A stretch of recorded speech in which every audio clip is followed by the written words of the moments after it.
This case is from the United States Supreme Court, Houston and TCRCO versus State of Texas, 1900. Number 81, argued, what does it say the date, but decided March 26th, 1900. So again, United States Supreme Court, Houston and TRC Company versus State of Texas, 1900s. Number 81, decided March 26th, 1900. Quote, "And in no case shall the legislator have the power to issue treasury warrants, treasury notes, or paper of any description intended to circulate as money. The same provision is found in the Constitution of Texas, adopted in 1861. The provision in the state is substantially the same as that in the federal Constitution, and that the legislator is prohibited from issuing treasury warrants, treasury notes, or paper of any description intended to circulate as money, while in the federal Constitution, the prohibition is against a state's emitting bills of credit, and the necessity exists in both that the paper shall be issued to circulate as money in order to be in violation of either instrument. It has been held that the bills of credit prohibited by the federal Constitution are those which were intended to circulate as money, and hence the authorities as to the meaning in Craig versus Missouri 4 PET 4107 LED 903, Chief Justice Marshall, in referring to the meaning of the clause in the Constitution prohibiting a state from emitting bills of credit, said, page 432 LED, page 911, the word emit is never employed in describing those contracts by which a state binds itself to pay money at a future date for services actually received, or for money borrowed for present use, nor are instruments executed for such purposes, in common language, denominated bills of credit. To emit bills of credit conveys to the mind the idea of issuing paper intended to circulate through the community for its ordinary purposes as money, which paper is redeemable at a future date. This is the sense in which the terms have been always understood.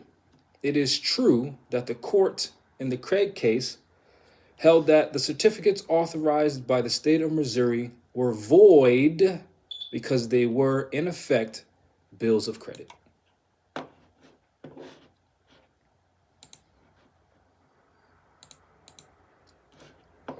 This is Craig versus State of Missouri.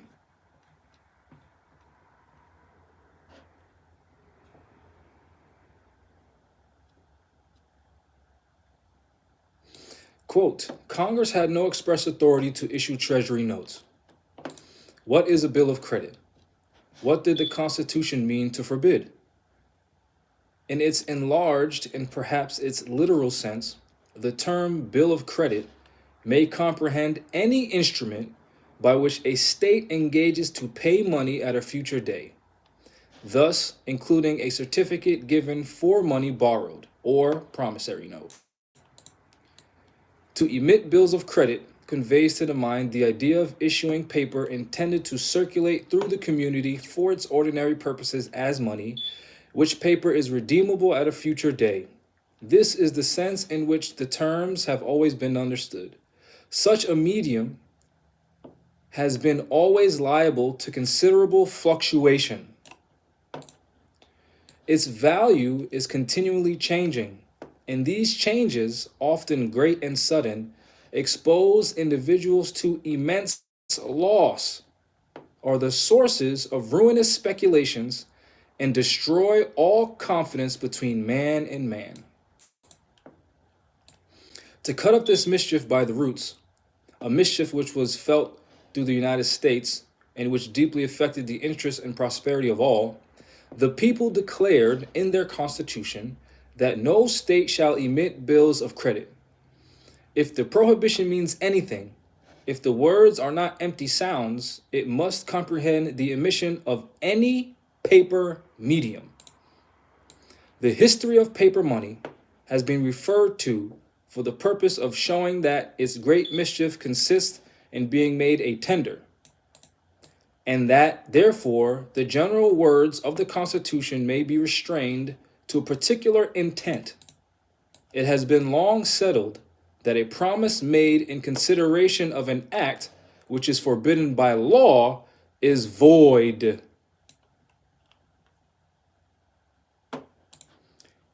I'll read it again from this federal court. I believe this was the Supreme Court. It has been long settled that a promise, contract, made in consideration of an act secured by fiat, which is forbidden by law, is void.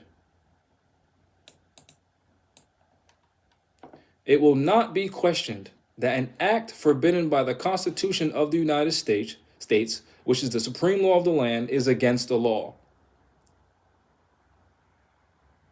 In reference to paper money as a circulating medium, that which it is not permitted to do directly cannot be legalized by any change of names or forms. Acts done in fraudum legis are acts in violation of the law.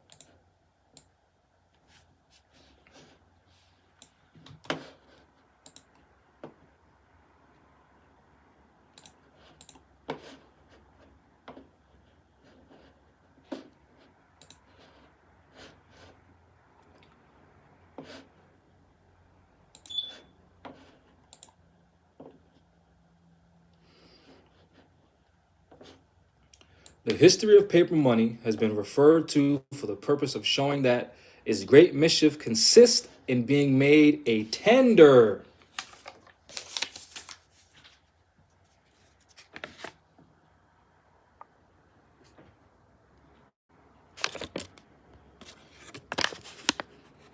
I'll just read it since it's hard to see.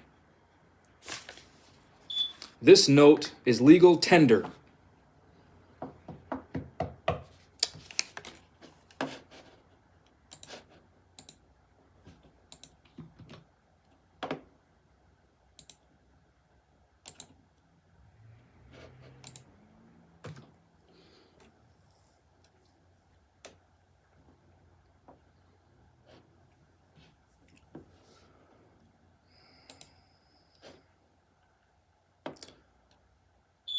This is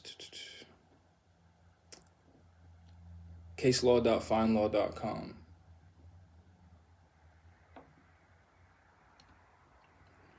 Craig versus Missouri is the United States Supreme Court case. Argued January 1st, 1830. And remember, Prophet Noble Dryly said money, gold, silver, and commerce belong to the people and the people alone. In Craig versus Missouri, the state of Missouri gave 99 notes to Craig and said that since we're giving you this paper money as a circulating medium, we're giving to you as a loan, you owe us in return because we gave you money and therefore you owe us. The case was taken to the United States Supreme Court, and the Supreme Court said, yeah, you didn't give him any money. You emitted a bill of credit, which is this, which the Constitution for the United States forbids. Therefore, Craig doesn't owe you anything.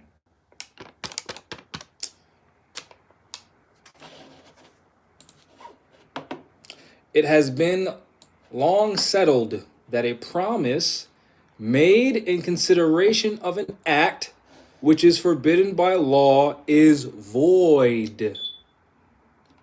So, if the federal Constitution prohibits the emissions of bills of credit, which is paper money as a circulating medium, that means any contracts which the consideration, which remember, consideration is something of value to the parties or something of value in the eyes of the law. Since the eyes of the law says this is illegal, this is unlawful, this is unconstitutional, that means every single contract backed by this, supported by this, funded by this is void.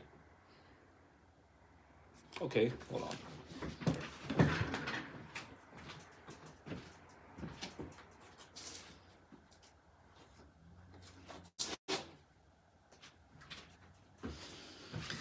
I think I moved it. I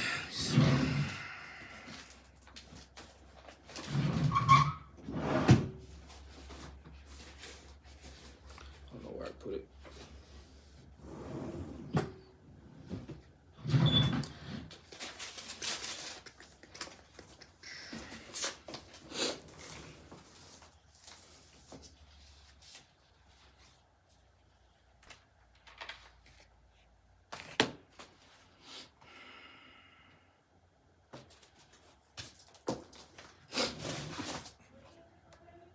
What?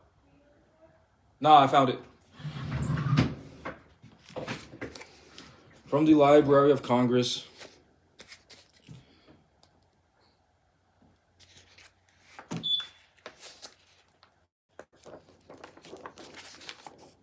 With the seal from Congress.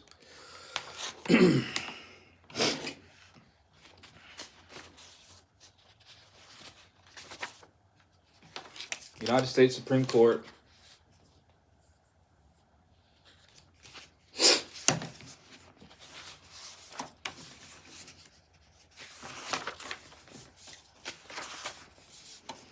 Don E. Williams versus the Commissioner of the IRS.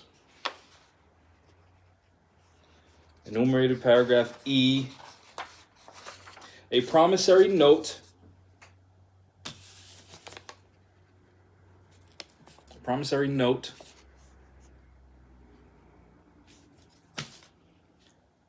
cannot properly be equated with a check, since a note, even when payable on demand and fully secured, is still only a promise to pay, whereas a check is a direction to the bank for immediate payment, is a medium of exchange, and it is treated for federal tax purposes as conditional payment of cash. So it's not the payment of cash, it's the conditional payment of cash. Probably because it's not money.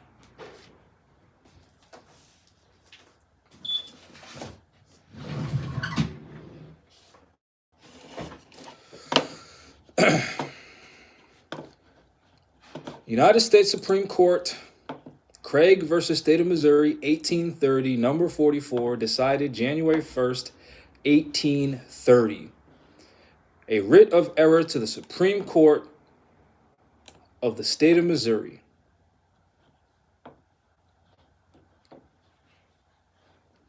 In 1823, an action of trespass on the case was instituted in the Circuit Court for the county of wherever this place is in the state of Missouri by the state of Missouri against Hiram Craig and others.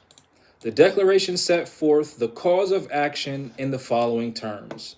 For that whereas heretofore, on the first day of August in the year of our Lord, 1822, at the county of Chariton, aforesaid the said Craig, John Moore, and Ephraim Moore, made their certain promissory note in writing, bearing date the day and year aforesaid, and now the court here shown, and thereby, and then, and there, for value received, jointly and severally, promised to pay to the state of Missouri on the first day of November, 1822, at the loan office in Chariton, the sum of $199.99. And the 2 per centum per annum, the interest occurring on the certificates borrowed from the first day of October 1821. Nevertheless, the said Hiram Craig, John Moore, and Ephraim Moore did not on the first day of November or at any time before or since pay to the state of Missouri at the loan office in Sheraton the said sum of $199.99, or the 2% per annum, the interest occurring on the certificates borrowed from the first day of October 1821, but the same to pay. And if you read this entire case like I did 3 or 4 years ago, you will see that the United States Supreme Court held Craig and them not liable because the state of Missouri issued a bill of credit, emitted a bill of credit, which was paper money as a circulating medium, which the United States Constitution strictly prohibited, and it did not grant Congress the authority to create that either. And if you read the whole thing, let me see, if I just try to print it, we'll see how many pages it is. Which I read the whole thing. You should read the whole thing.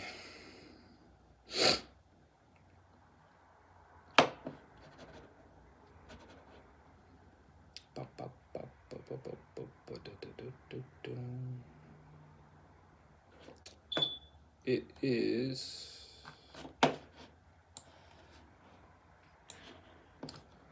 Wait, where was that page? It is 22 pages long.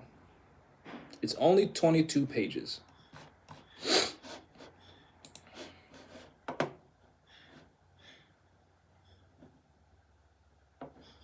U.S. versus Long, number CR-193-91. An informed jury found Mr. Long not guilty of willful failure to file a tax return. In Don E. Williams versus the Commissioner or the Revenue Service, the Supreme Court, a note, even when payable on demand and fully secured, is still only a promise to pay. Since Federal Reserve notes are not secured and payable on demand according to the law, they are only a promise to pay and not payment. 429 U.S. 569 LED 2D 4897 SCT, which means Supreme Court 850.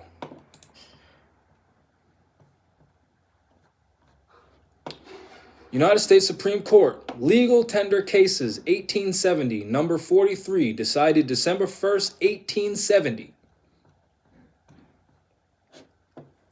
That no power has been expressed, this is a quote from the case, this is not my opinion.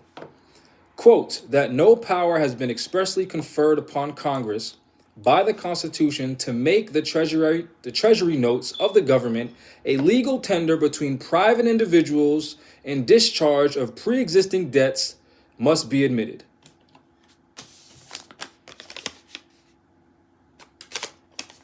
This note is legal tender for all debts, public and private. Quote from the United States Supreme Court. Money is used in the Constitution in two senses.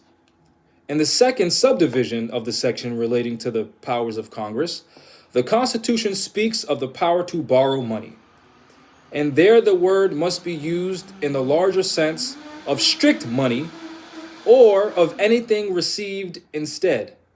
But in the fifth subdivision of that section, which give Congress power to coin money and regulate the value thereof and of foreign coins, it must be evident that Congress referred only to metallic money. From time immemorial, in all countries, in all ages of the world, the precious metals have been the medium of exchanges and the strict monies. The value of these metals has been designed by a stamp upon them indicating their fineness and weight. That is, indicating the value at which the coins were rated. When the coins have possessed the value indicated, they have passed from hand to hand as that of value. When they have been found not to possess the value, they have, except within very narrow limits, failed to so pass.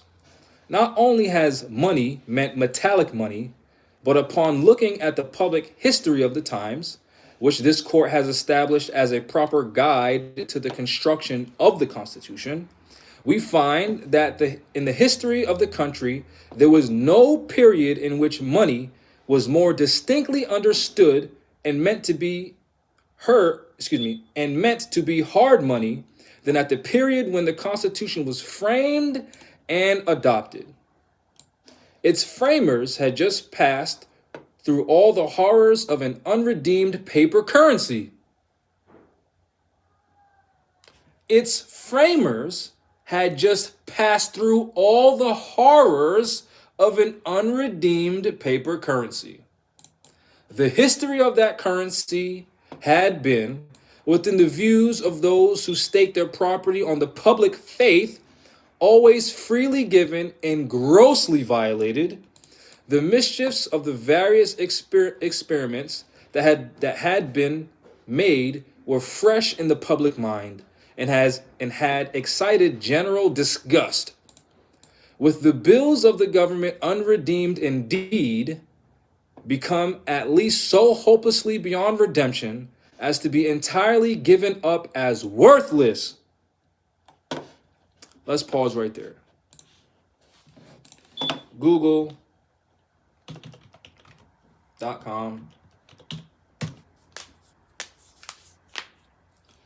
To define the dollar as a fixed weight in gold, 2023. We already know I read this from Congress in 2018 because they keep submitting it.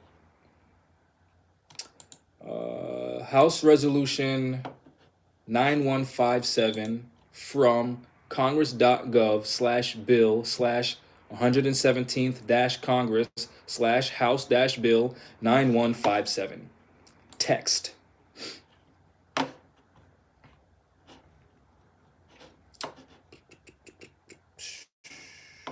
In the House of Representatives, October 7th, 2022, Mr. Mooney introduced the following bill, which was referred to the Committee on Financial Services to define the dollar as a fixed weight of gold and for other purposes.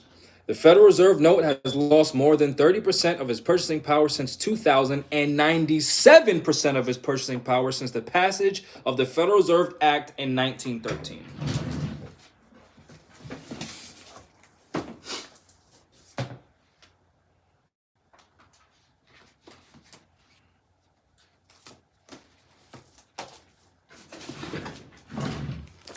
Library of Congress, Congressional Record, House Resolution 5404, March 22nd, 2018. A bill to define the dollar as a fixed weight of gold. Mr. Mooney of West Virginia introduced the following bill, which was referred to the Committee on Financial Services. The United States dollar has lost 30% of its purchasing power since 2000 and 96% of its purchasing power since the end of the gold standard in 1913. So in 2018, the United States dollar has lost 96% of its purchasing power. In 2022, the Federal Reserve note has lost 97% of its purchasing power. So now I'll read that sentence once again from this Supreme Court case. With the bills of the government unredeemed indeed, become at least so helplessly beyond redemption as to be entirely given up as worthless. Well, if you have a car that's worth $200,000 and it loses 97% of its value, well, it's probably worthless now.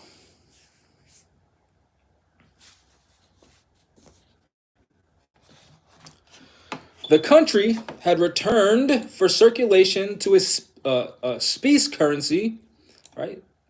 Yeah, I'm pretty sure that's how you say it. SPECIE, specie currency, to absolute money having an intrinsic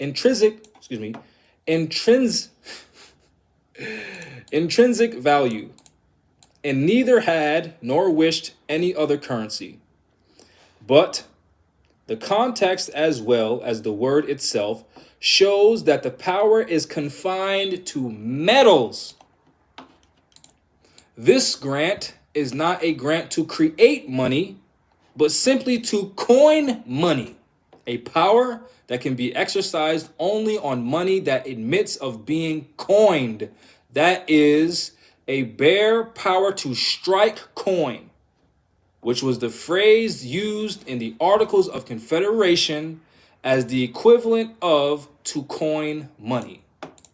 It was from those articles that the power to coin money and regulate the value thereof was transferred to the existing Constitution. Pause, because remember, Article 6 of the Constitution specifies that all debts and contracts entered into before the engagement of this Constitution shall be valid against the United States as under the Confederation, and all treaties made or which shall be made under the authority of this Constitution shall be the supreme law of the land. Which means every treaty that they entered into under the First Continental Congress and the Second Continental Congress, every agreement that the states had amongst themselves, which includes the Unanimous Declaration on Independence and the Articles of Confederation, all of that is the Constitution. Some people don't believe in the constitutional law of the United States. I do, unfortunately, which means you get treated like a goddamn terrorist, and then there's European lawyers telling you, well, I don't agree with your constitutional stance because if you follow my shoes a day in the courtroom, you'd be disgusted. Oh, so you know that they violate people's rights all the time, and you still play the game, and you don't say anything about it. Cool. And that, quote, and that this provision only gave Congress power to strike coin and regulate its alloy and value was declared at the time and undisputed. The Federalist, number 43, tells us the right of coining money, which is here taken from the states, was left in their hands by the Confederation as a concurrent right with that of Congress under acceptation in favor of the exclusive right of Congress to regulate the alloy in value. In this instance, also, the new provision is an improvement on the old. Whilst, I love that word, whilst the alloy and value depended on the general authority, a right of coinage in the particular states could have no other effect than to multiply expensive mints and diversify the forms and weights of the circulating pieces.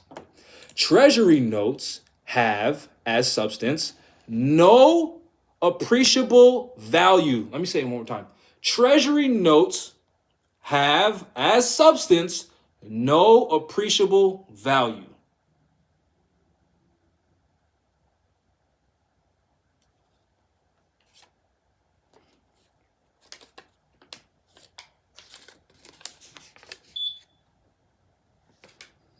Federal Reserve note.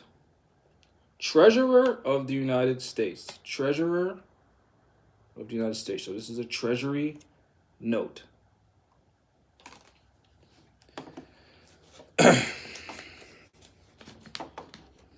They are not declared to be and do not purport to be of any value as substance.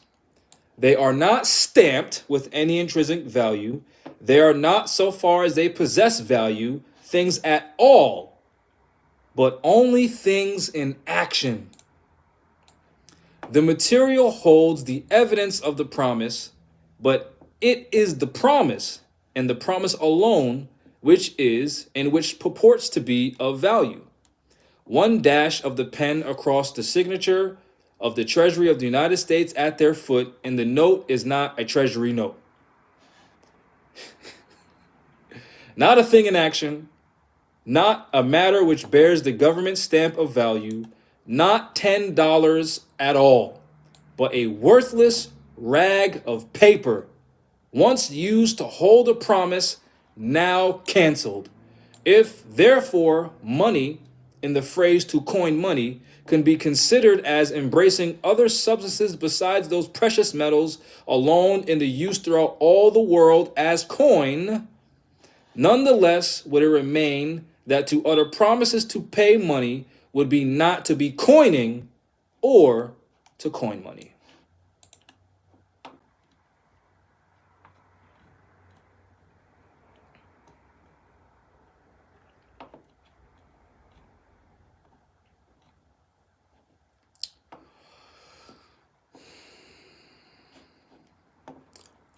Lane versus Rayleigh, 280KY319133SW2D747981.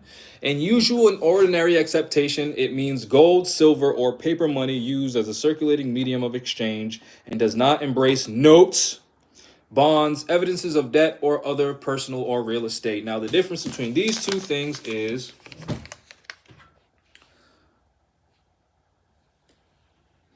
this is a Federal Reserve note signed by the treasurer, not backed by anything. It's just a promise. This is paper money used as a circulating medium of exchange only, meaning this does not pay debts. This claims to pay debt. This does not claim to pay debt. All this says, this is a check. That's all this is a check. This says, which this has no value now because the United States government committed fraud and treason with the Federal Banking Acts and all that good stuff. This used to mean, with this check, I could go to the bank and they would give me silver, and that is money. This is just a check, payable on demand. That's why it says, in silver payable to the bearer on demand. This doesn't say anything. It just says this is legal. This note is legal tender for all debts, public and private. This says this certificate is legal tender for all debts, public and private. This certifies that there is on deposit in the Treasury of the United States 1 silver coin. This doesn't certify anything. Note, this is from Shawano Finance Corporation versus Julius 214 WIS, which I believe is Wisconsin, 637-254 NW355.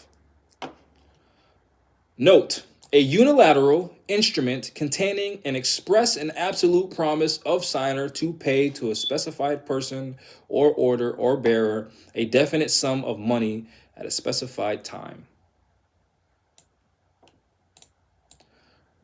This is from Road Improvement District number 4 of Cleveland County versus Southern Trust Company 152 ARK, which I believe is Arkansas 422 239 SW 811. An abstract, a memorandum, an informal statement in writing,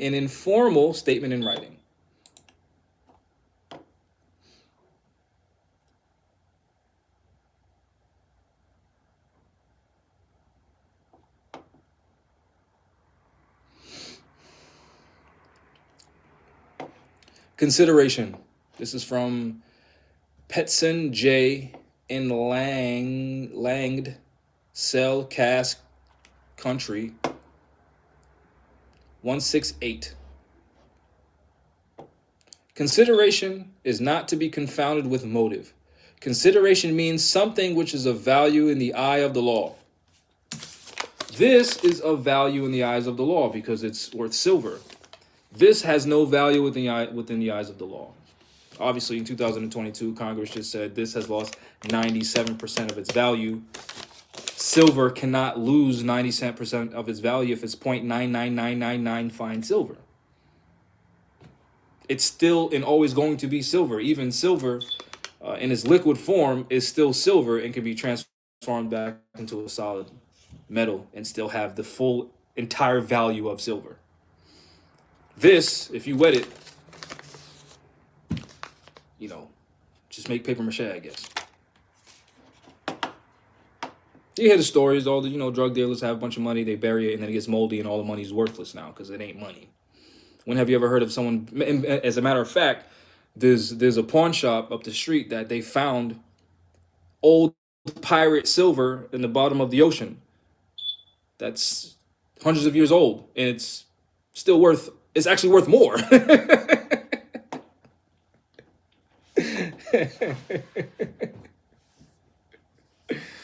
Miller versus Bank of Holly Springs, 131, Mississippi 5595 SO 129 130 31 ALR 698. Nothing is consideration that is not regarded as such by both parties.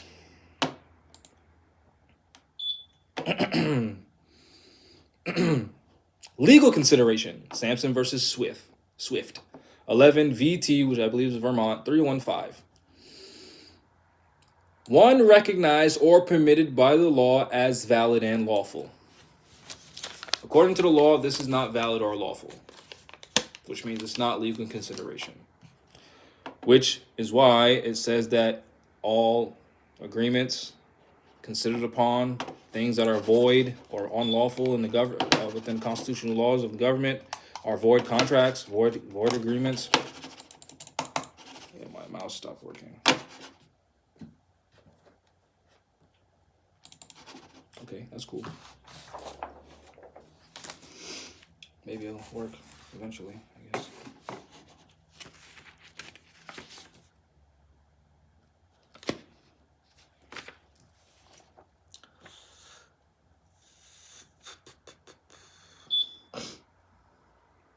Under the gold standard through 1913, the United States economy grew at an annual average of 4%, one-third larger than the growth rate since then and twice the level since 2000. The International Gold Exchange Standard from 1914 to 1971 did not provide for a United States dollar convertible into gold and therefore helped cause the Great Depression and stagflation.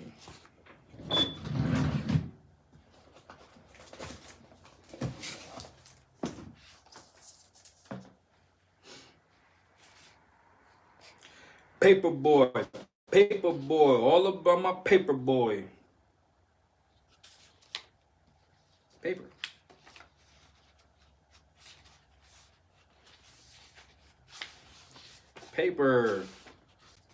What am I looking for?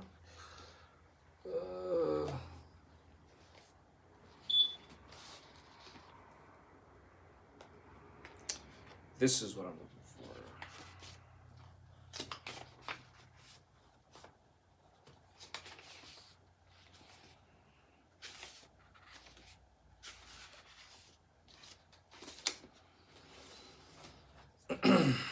Paper boy, all about my paper boy. United States Congress, Library of Congress, blah, blah, blah, blah, blah. United States Code, blah, blah, blah, blah, blah. Title 12 of the United States Code, Banks and Banking, subsection 411, issuance to reserve banks, nature of obligation, redemption. Federal Reserve notes to be issued at the discretion of the Board of Governors of the Federal Reserve System for the purpose of making advances to Federal Reserve banks through the Federal Reserve agents as hereinafter set forth and for no other purposes are authorized. So they're not to be used except for making advances to the Federal Reserve Bank. So we shouldn't be using this. Anyway, the said notes shall be obligations of the United States and shall be receivable by all national and member banks and Federal Reserve banks for all taxes, customs, and other public dues. They shall be redeemed in lawful money on demand at the Treasury Department of the United States in the city of Washington, District of Columbia, or at any Federal Reserve Bank. December 23rd, 1913, Chapter 6, Subsection 16, Paragraph 38, Statute 265, January 30th, 1934, Chapter 6, Subsection 2B1, 48 Statute 337, August 23rd, 1935, Chapter 614, Title 2, Subsection 203A, 49 Statute 704.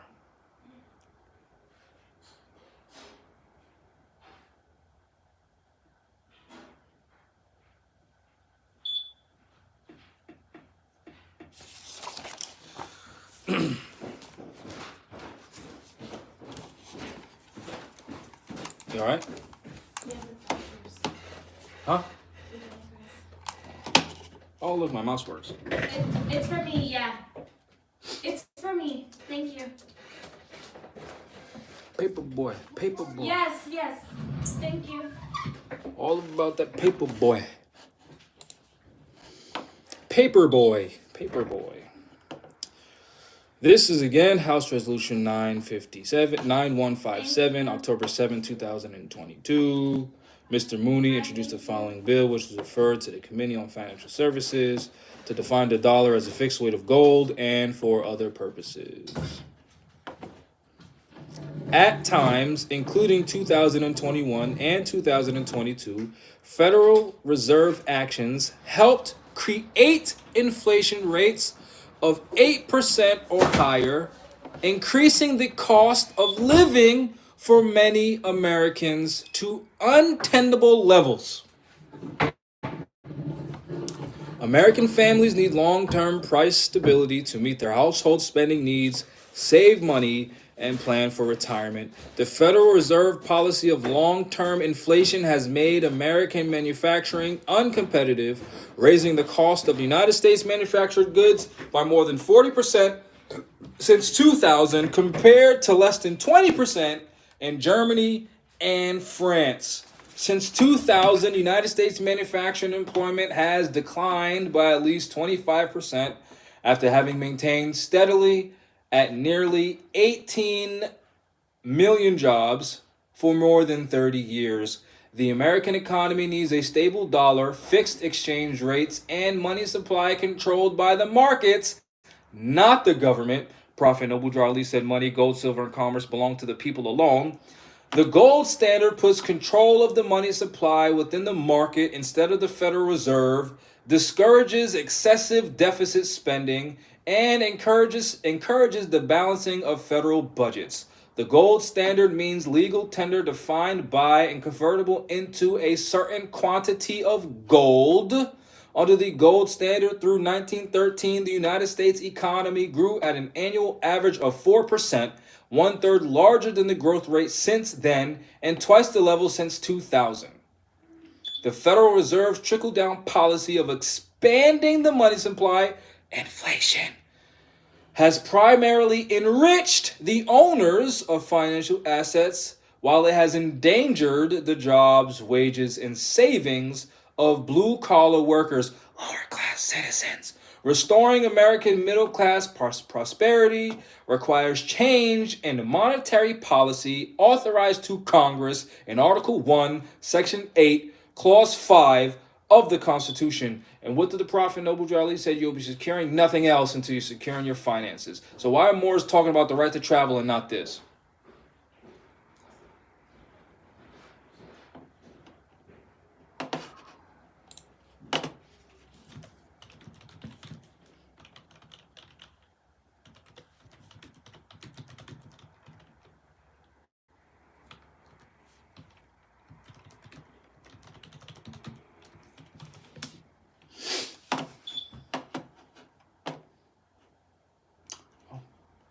FederalReserve.gov. FederalReserve.gov/payment system/coin_currency_orders HTM. Board of Governors of the Federal Reserve System. The Federal Reserve, the central bank of the United States, provides the nation with a safe, flexible, and stable monetary and financial system. 2023 Federal Reserve Note Print Order. The Board of Governors, as the issuing authority of the Federal Reserve Notes, approved and submitted its fiscal year FY23 print order to the United States Department of Treasury, Bureau of Engraving and Printing, BEP, on August 9, 2022. The FY23 print order contains a range of 4.5 billion to 8.6 billion notes, valued at 166.5 billion to 190.5 billion. If I have 4 pencils, do I have 166 pencils? No, Jamal, you only have 4.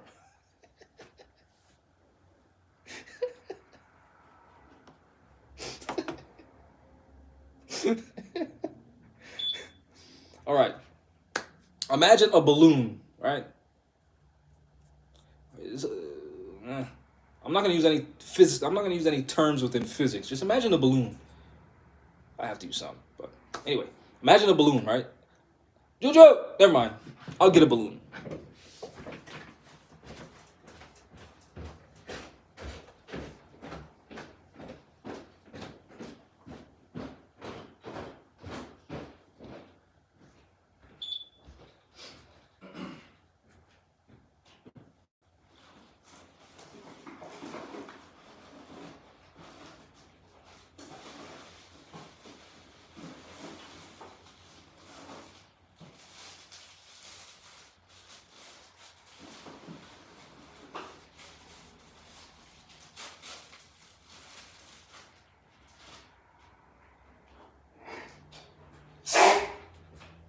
That was the balloon.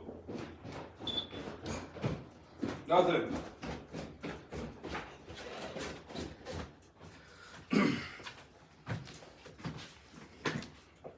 Imagine, I'm the Board of Governors, which is the issuing authority for the Federal Reserve note.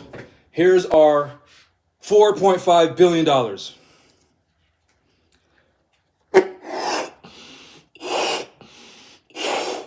Its value is $166.5 billion.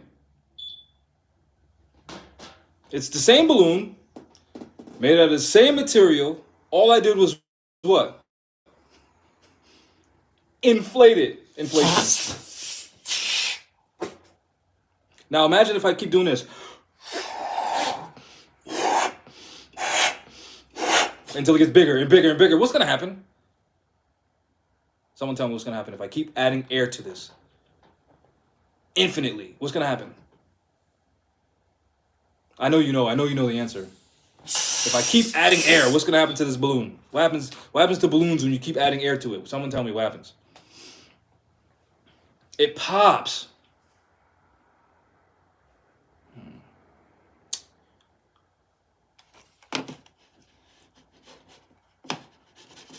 Oh, look, my mouse is playing games again. Didn't they say in 2008 that the housing market bubble popped? Why? Inflation.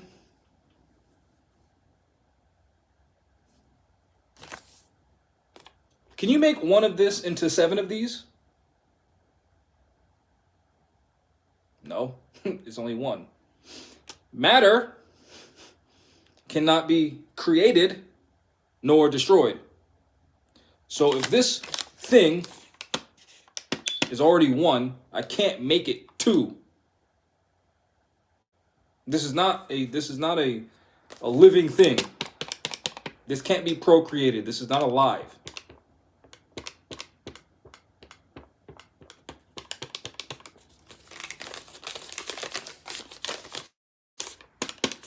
That's why the certificate was a transfer of energy. It wasn't a creation of energy. The silver already existed. The silver was already there. This just represented the transfer of it. And then at a certain point, you can say, hey, give me the silver. What can you do with this? Nothing. So again, I'm the Board of Governors at the Federal Reserve, and and this is the $4.5 billion that we just printed.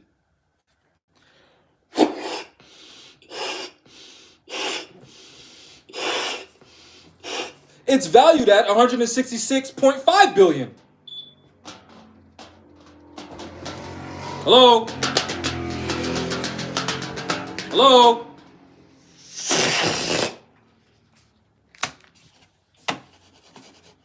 That's it. Have fun. Enjoy your life. Any questions?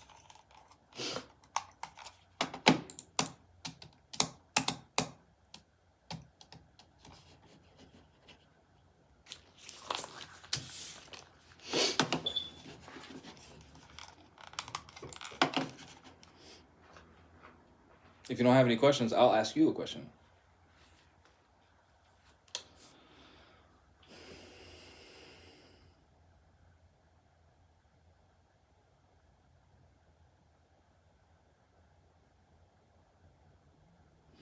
If I can print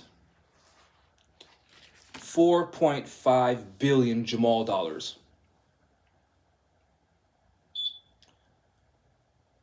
why would I need you to give me Jamal dollars?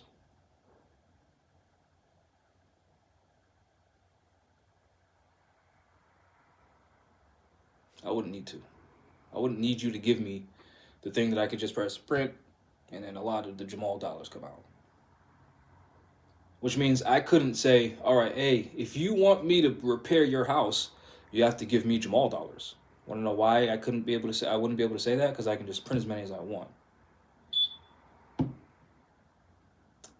I can't go to you and say, hey, if you want this road paved, you have to give me some Jamal dollars that you earned throughout the month, throughout the weeks, throughout the days. Why? Because I can print as much as I want by pressing print. If I'm in control of printing Jamal dollars, I can't go to you and say, hey, if you want your children to go to school, you have to pay me Jamal dollars. A portion of what you make, you have to give me so I can build this school for your children. Why can't I say that? Because I can print Jamal dollars.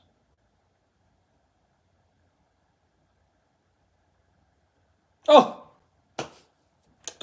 All these people on government assistance, they're tanking the economy. Oh no, they're just receiving access to money that these people print at will, and that's tanking the economy. Yeah, that makes sense, right? They press print as much as they want, and that's destroying that's not destroying the economy. No, that's not. People receiving it is destroying the economy. Even though they print as much as they want. This is from www.federalreserve.gov/coin_orders_HTM. Currency and coin services, currency print orders, Federal Reserve note,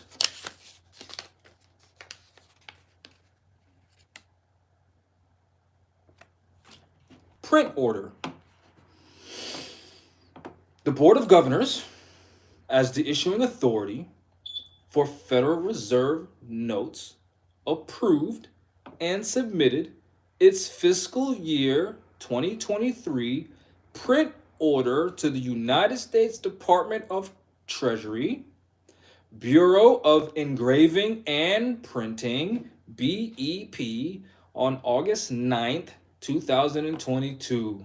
The fiscal year 2023 print order contains a range of 4.5 billion to 8.6 billion notes valued at 166.5 billion to 190.5 billion. During fiscal year 2023, Board and BEP staff will adjust production of each denomination within these ranges to best match available production with demand throughout the year.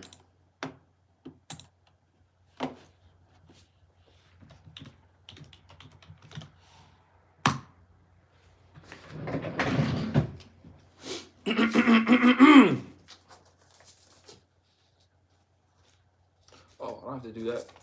It's right here. It's right here. Right here. Every 35 years. Under the Federal Reserve's 2% inflation objective, the dollar loses half of its purchasing power every generation or 35 years. Silicon Valley's bank crash is providing valuable lessons all over the world.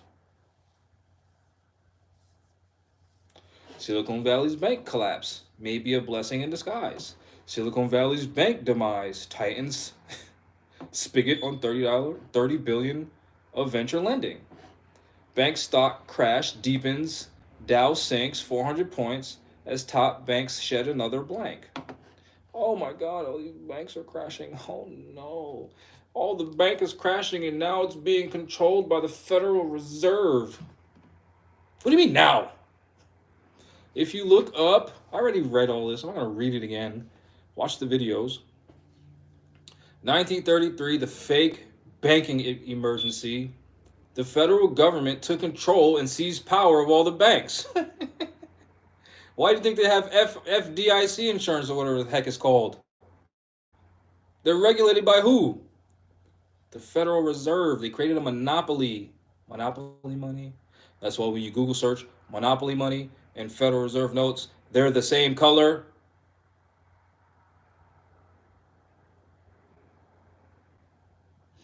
Oh, isn't that why Prophet Noble Dreadly said money, gold, silver, and commerce belong to the people and the people alone? Oh, isn't that what the congressman said? By having a dollar fixing with gold, it puts money back into the control of the market, meaning the people, not the government. Isn't that what? Isn't that? Isn't that? Hibbity hoopla.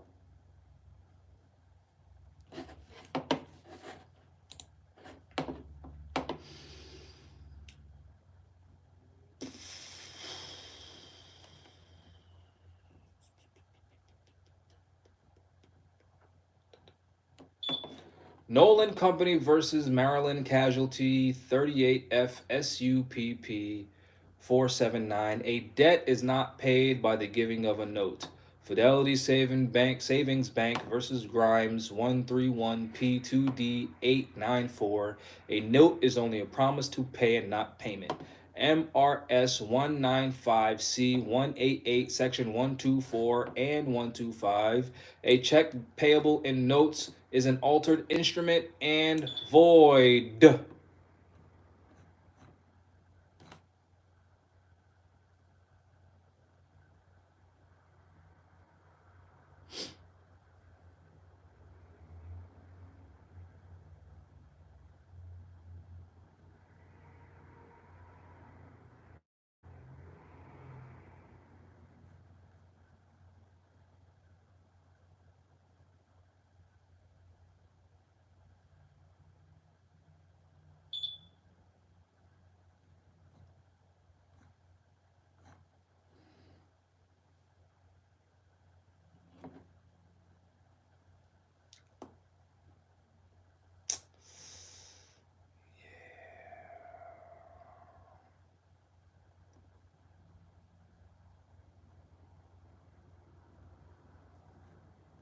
I mean, I already know people don't care about this. That's why they rap.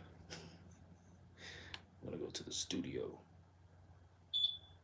drop some bars, some Moorish conscious heat to change nothing.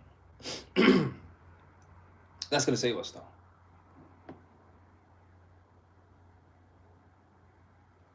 Yep, it's gonna save us.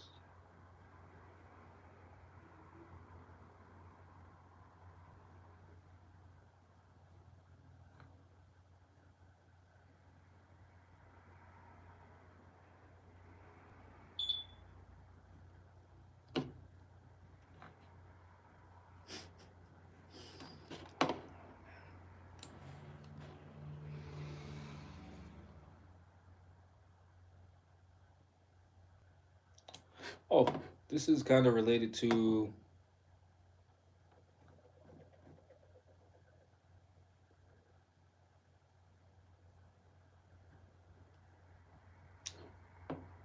I'm not gonna read all this. This is just some of the stuff that's in the res judicata thing that I have available on my website. Just case law with different stuff, like the stuff I just read. All of that's from this.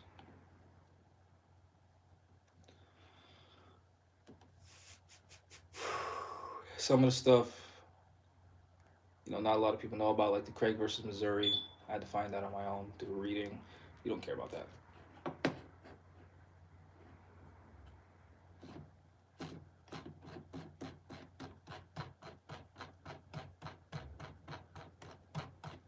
let's see. So,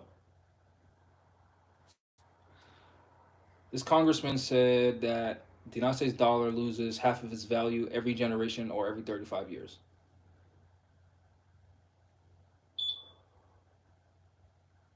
They started with the Federal Reserve Act in 1913. So let's do some quick maths. 1933 minus 1913.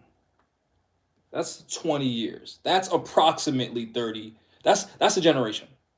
20 years is a generation. There's a lot of people in their 20s having children, that means another generation's coming. Okay, so we can see 20. It's backwards, or maybe it'll be right side when it posts. I don't know. I don't care that much. Federal Reserve Act of 1913, which the congressman already said helped cause the Great Depression and stagflation because it removed certificates backed by silver and gold and replaced it with trash notes not backed by anything, which means it loses half of its value. By 1933, there was a whole economic crash, right?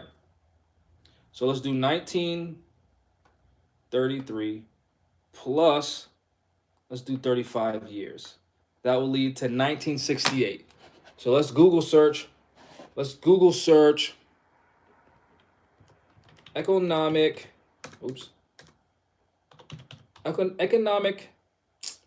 problems in 1968. Let's see what pops up. I don't know. Let's see what pops up.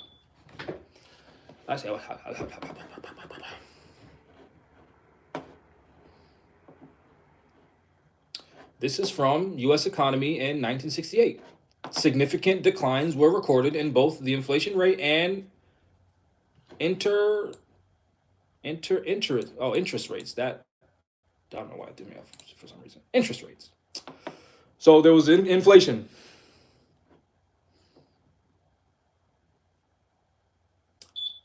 Between the fourth quarter of 1985 and the fourth quarter of 1986, preliminary estimate, real GNP rose by 2.2%, while the unemployment rate declined by only 0.3% of a percentage point during the year and remained relatively high by post-war standards.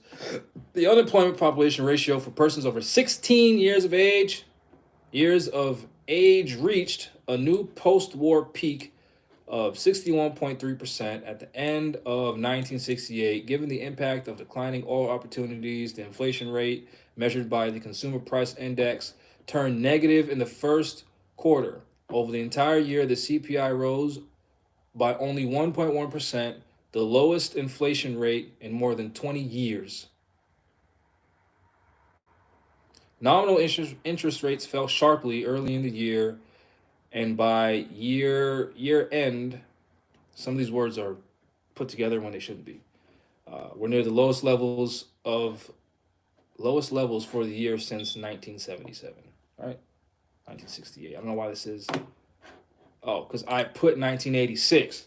Jesus Christ. What did I say? 68.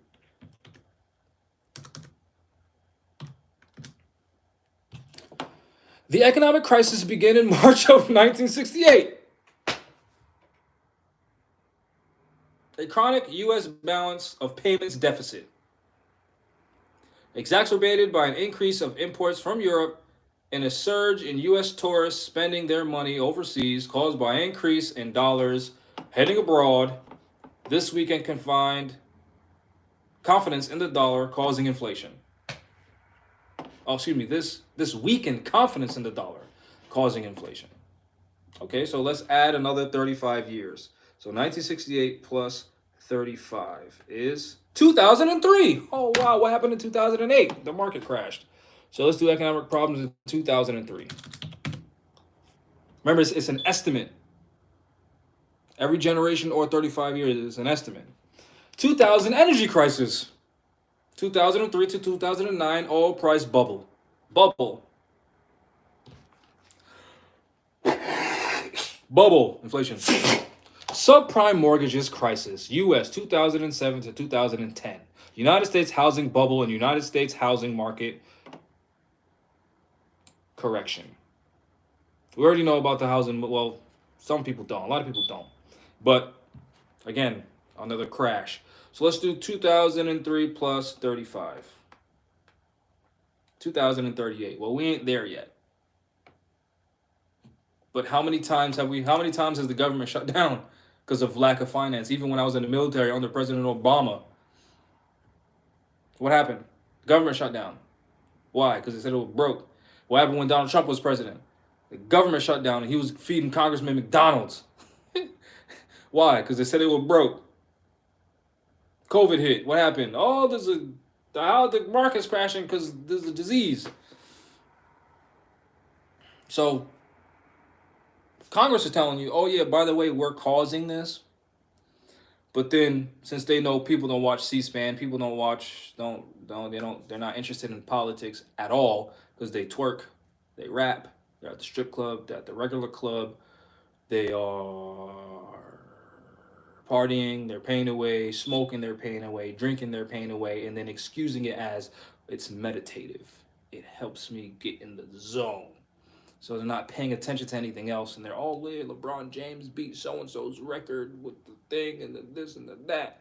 And then they party, and then they wonder why they're so depressed, and then they're struggling economically. They're living paycheck to paycheck. They can't afford to pay their bills, really. And if they do pay their bills, that's all their money, so they're struggling. There's loop of they're in the cycle of just depression and being poor, and who's going to help us? Who's going to save us? Why do I feel like this? They don't know what's really happening to them, so they just continue in the cycle of, I'm just going to keep escaping this reality, even though I can't really escape the reality, so I'm going to keep drinking and smoking and fucking my way to delusion. Anyway,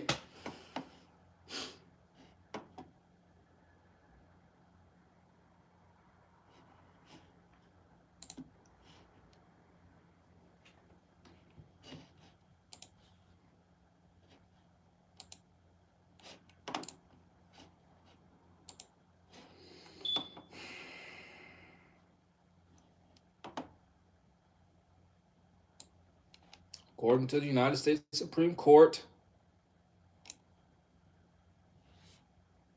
such a medium has been always liable to considerable fluctuation, inflation.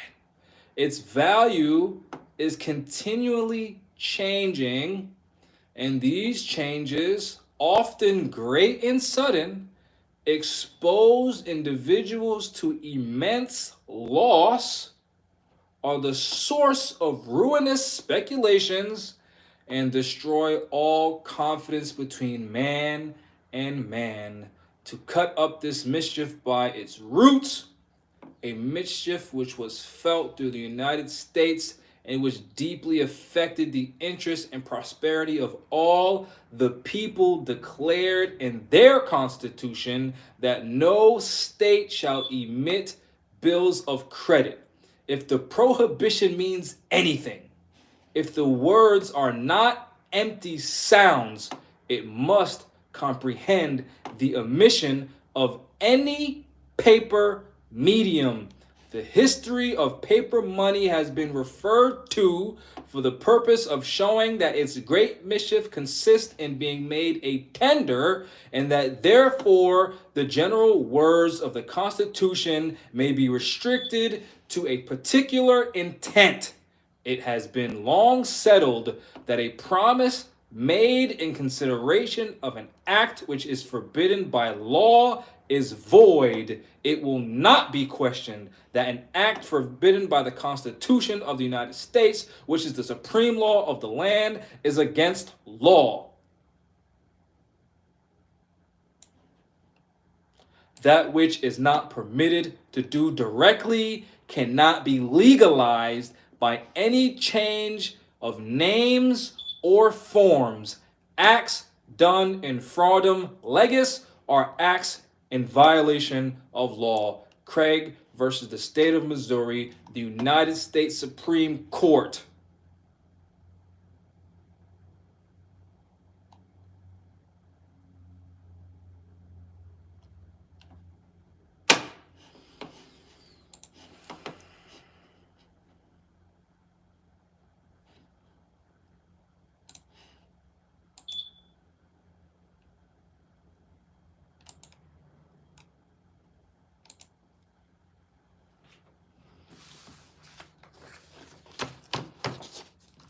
wrote this thing.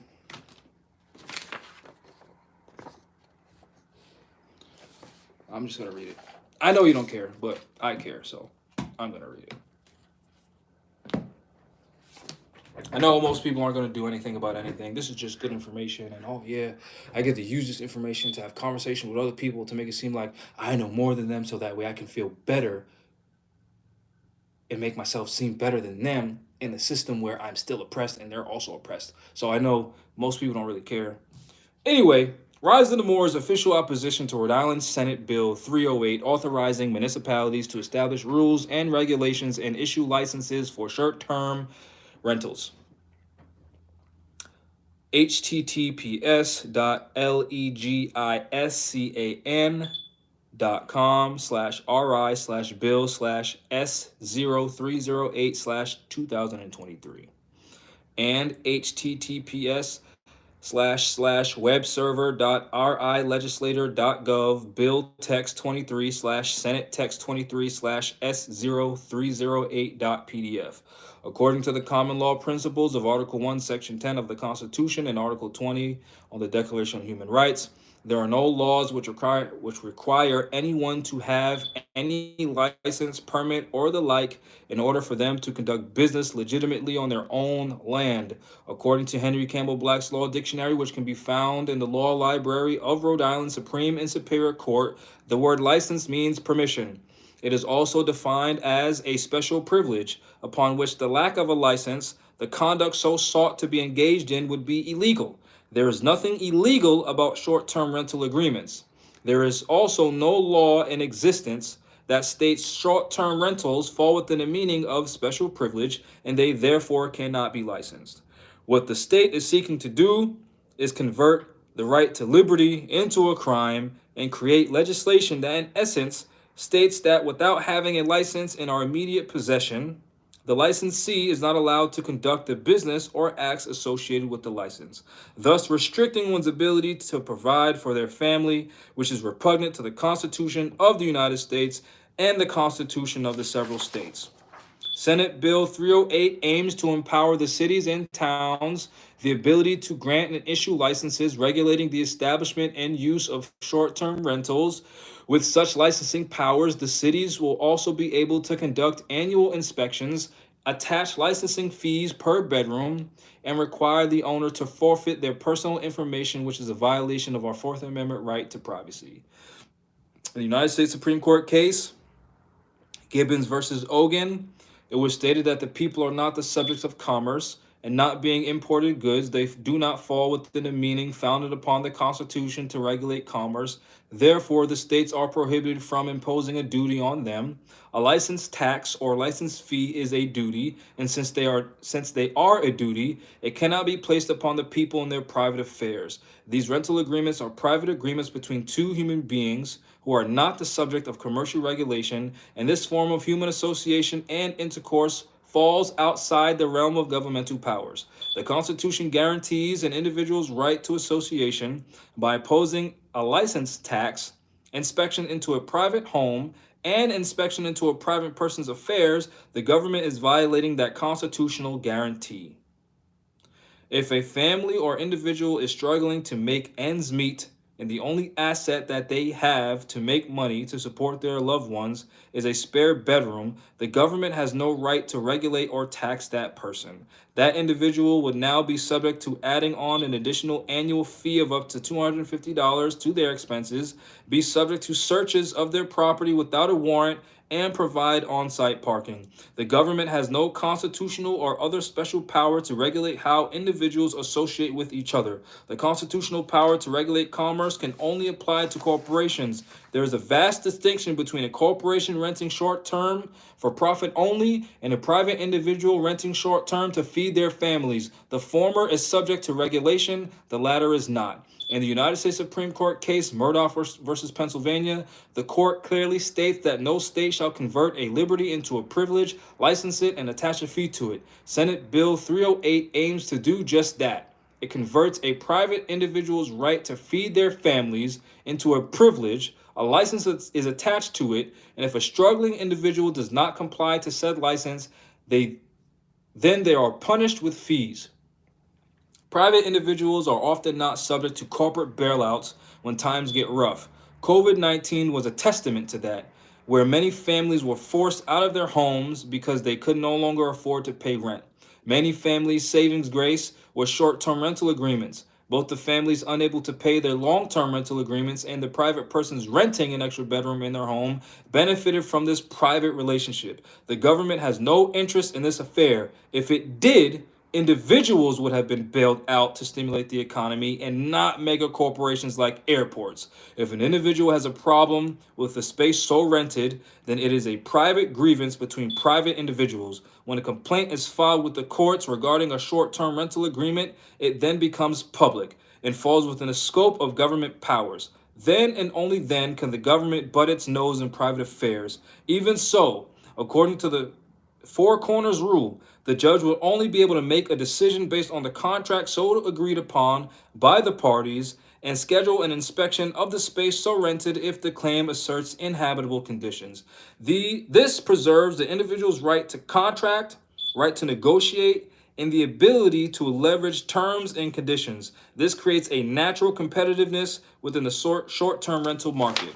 By imposing the regulations enumerated in this bill, the government is essentially making itself a third-party bully and meddling unwarrantedly in private business. According to common law, all that is necessary for one to operate in whatever capacity they see fit is mental competence, the knowledge, skill set, and ability to properly perform whatever it is you are doing. Beyond that exists one's own liability and honor to conduct one's business appropriately and safely in regards to specific contracts. Due to that fact, by law, the definition of business has no definitive meaning.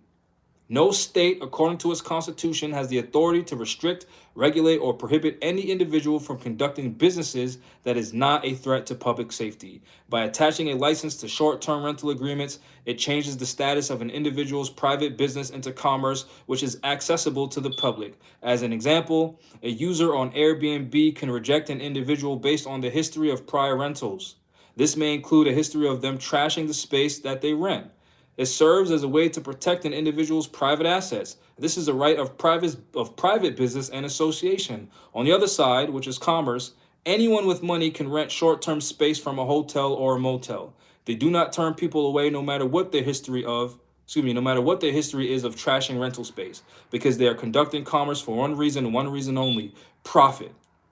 And therein lay the distinction. Since this bill is a blatant constitutional violation, not only must it be rejected, it shouldn't have been proposed in the first place. Go rap. You ain't gonna do nothing else.